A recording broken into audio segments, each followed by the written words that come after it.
Kalian pernah bayangin nggak gimana kalau misalnya di dalam patung itu ada sosok tubuh manusia? Jadi pada tahun 2015, relik ini yang ditemukan pada abad ke-11 dipindai oleh salah satu museum di Belanda. Pemindaian ini untuk membuktikan apakah benar di dalam patung ini ada sosok tubuh manusia. Dan yang mengejutkannya, mereka menemukan kerangka manusia di dalam patung ini yang diduga adalah seorang biksu bernama Master Li Kuan. Tapi ada satu hal yang membuat para ilmuwan kebingungan karena rupanya organ-organ tubuh dalam biksu ini telah diganti oleh gulungan-gulungan yang ditulis dengan huruf Cina kuno. Dari penelitian ini, banyak yang percaya kalau biksu di dalam patung itu tidak benar-benar meninggal, tapi dalam tahap meditasi tingkat tinggi. Peneliti juga menduga sosok biksu di dalam patung ini sengaja memumifikasi dirinya sendiri dengan cara berdiet selama 1000 hari. Dan selama 1000 hari dia hanya memakan kacang-kacangan dan akar-akaran. Kalian tahu gak kenapa kalau misalnya kita bungkus nasi padang, nasinya bakal lebih banyak daripada kita makan di tempat? Nah, di sini gue bakal kasih tahu alasannya ya. Jadi emang nasi padang itu udah ada sejak zaman penjajahan Belanda, di mana yang sering makan di tempat itu adalah penjajah. Nah, hal inilah yang membuat kaum pribumi merasa minder untuk makan di tempat, jadi mau bungkus aja. Tapi kalian harus tahu juga, kaum pribumi yang biasa membungkus nasi padang itu biasanya mengalami masalah ekonomi. Nah, hal inilah yang membuat rasa empati pemilik restoran Padang melihat warga pribumi kok nggak bisa makan kenyang kulinernya sendiri. Akhirnya mereka mengakali hal ini dengan cara menambahkan nasi kalau makanannya itu dibungkus. Dan hal ini juga bertujuan agar bisa dimakan bersama-sama ketika dibawa pulang. Dan informasi aja buat kalian, sejak saat itu restoran Padang lebih dikenal dengan nama Ampera atau Amanat Penderitaan Rakyat. Gimana? Udah bisa tidur nyenyak kan sekarang? Kalian percaya nggak sih ada orang yang bisa ngelawan 200 orang dengan tangan kosong? Jujur pertama kali gue ngedenger hal ini kayak, masa sih? Nggak mungkin lah. Masa kayak film Naruto ya bisa lawan 200 orang? Jadi orang ini yang dikenal dengan panggilan Master Agus mengaku pernah melawan 200 orang di dunia nyata. Sontak pernyataan ini membuat penasaran dunia bela diri Indonesia. Apakah benar pernyataan dari beliau itu bisa dipercaya? Uniknya dari kasus ini, setelah diteliti dan ditelusuri, banyak hal-hal yang di luar nalar dan editan. Menurut beberapa atlet profesional, hal ini tidak mungkin terjadi. Selain itu, atlet-atlet profesional juga merasa ini penyebaran edukasi bela diri yang salah, karena banyak anak muda yang penasaran dan meniru. Nah, salah satu yang parah, ada kejadian di mana seorang anak berlatih menendang tiang listrik dan setelah di ronsen, jari kakinya ini semuanya patah. Nah, menurut kalian gimana? Apakah mungkin Master Agus melawan 200 orang atau ini edukasi yang salah? Kisah ayam yang hidup tanpa kepala. Loh, kok masih bisa hidup ya? Gimana cara makannya? Kan gak ada kepala. Pada tahun 1945, ada seorang petani yang sedang memotong beberapa ayamnya. Tapi betapa terkejutnya dia ketika seekor ayamnya ini masih hidup setelah dipotong kepalanya. Bahkan ayam itu masih berlari dan diberi nama Mike. Setelah berita ayam yang masih bisa hidup tanpa kepala beredar luas, Mike dan petani ini menjadi terkenal dan melakukan tur selama 18 bulan. Nah, sampai sini kalian pasti penasaran banget kan gimana caranya ayam tanpa kepala ini bisa bertahan hidup. Rupanya Mike diberi makan langsung menggunakan sedotan ke kerongkongan.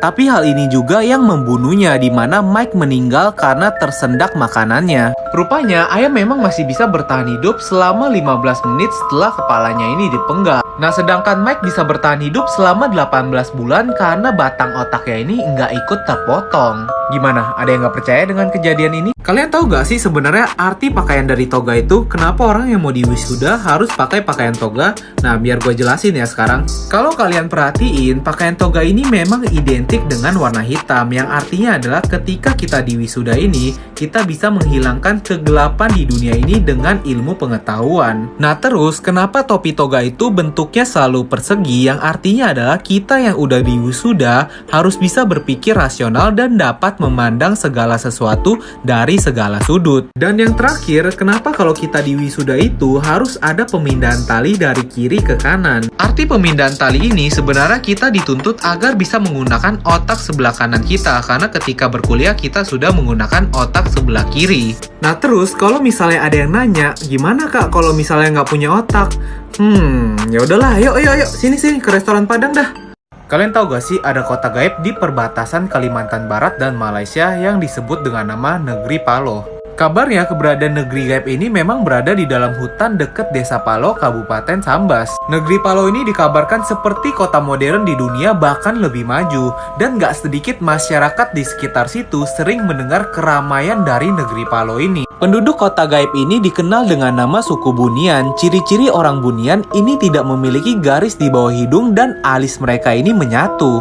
Bahkan dikabarkan juga ketika ada kerusuhan etnis di Sambas, suku ini ikut serta untuk menyelesaikan masalah itu. Salah satu kisah yang menguatkan kepercayaan kota gaib ini adalah ketika tahun 1970 ada pesawat dari TNI AU jatuh di dekat negeri Palo. Tapi anehnya pesawat ini hilang tanpa jejak. Menurut orang-orang yang bisa menerawang, sebenarnya pilot dan penumpang dari pesawat itu tidak meninggal, tapi diselamatkan oleh orang suku Bunian. Gimana? Ada yang mau berkunjung ke negeri Palo?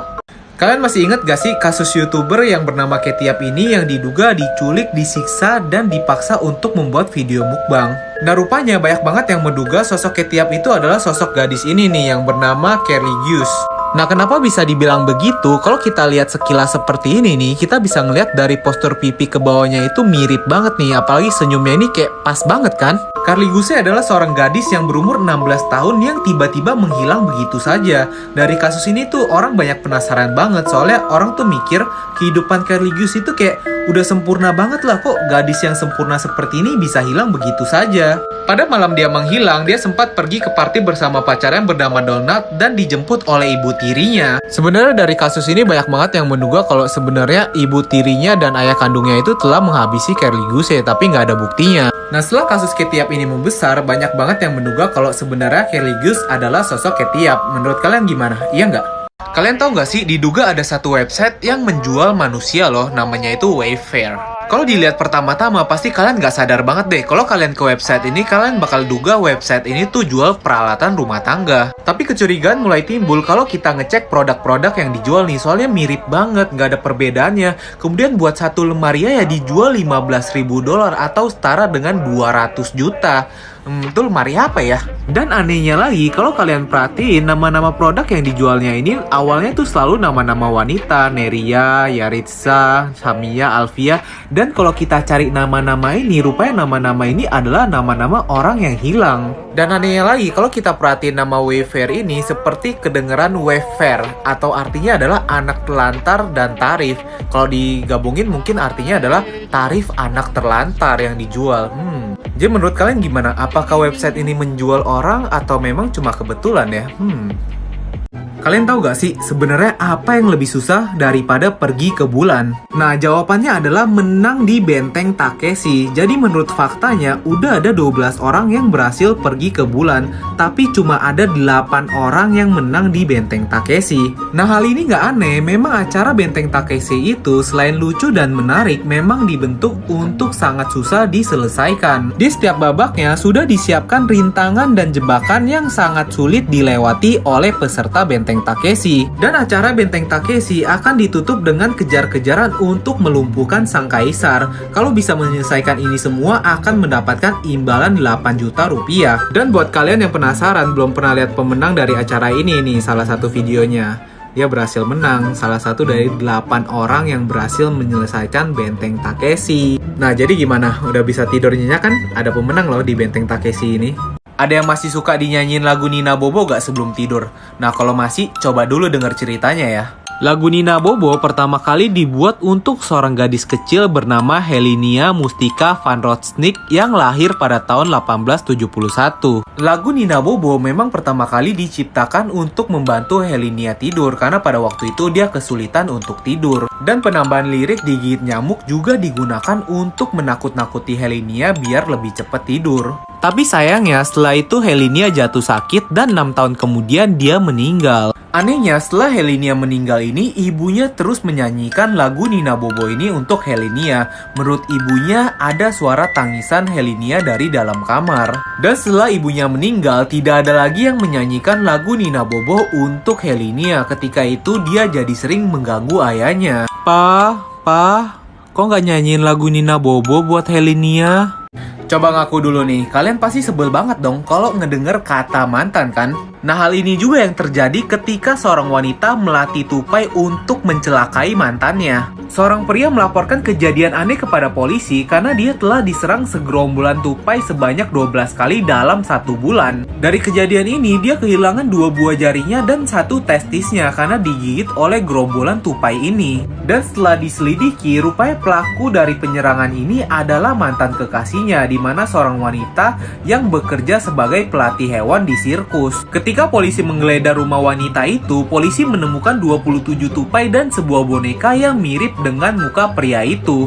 Menurut pengakuan wanita itu, dia itu dulu sering melatih singa di sirkus, jadi bukan hal sulit melatih tupai untuk melecehkan mantannya. Nah, kalau kalian gimana? Hal tergila apa sih yang pernah dilakuin mantan kalian ke kalian? Coba komen di komentar ya.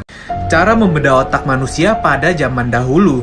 Jadi pada zaman dahulu, kalau seseorang dianggap mengalami gangguan jiwa, akan dibedah otaknya dengan sebutan lobotomi ini. Tujuan melakukan lobotomi adalah untuk menenangkan pasien jiwa dengan cara memotong bagian otak atau merusak jaringan otak. Pada awal penemuannya, lobotomi ini dilakukan dengan cara melobangin bagian kepala depan ini, kemudian memasukkan cairan etanol. Kemudian, prosedur ini diperbarui dengan cara merusak bagian depan otak dengan kawat besi. Kawat ini juga dimasukkan lewat lubang dari tengkorak. Nah, kemudian dikembangkan lagi metode baru yang lebih sadis dengan memasukkan alat seperti obeng dengan ujung besi yang sangat runcing. Tujuannya untuk mengiris bagian depan otak. Nah, pasien di sini juga disetrum listrik agar tidak sadar. Nah, setelah perkembangan medis, akhirnya metode ini tidak pernah dilakukan lagi karena menurut penelitian metode ini tidak berguna sama sekali. Untung aja ya.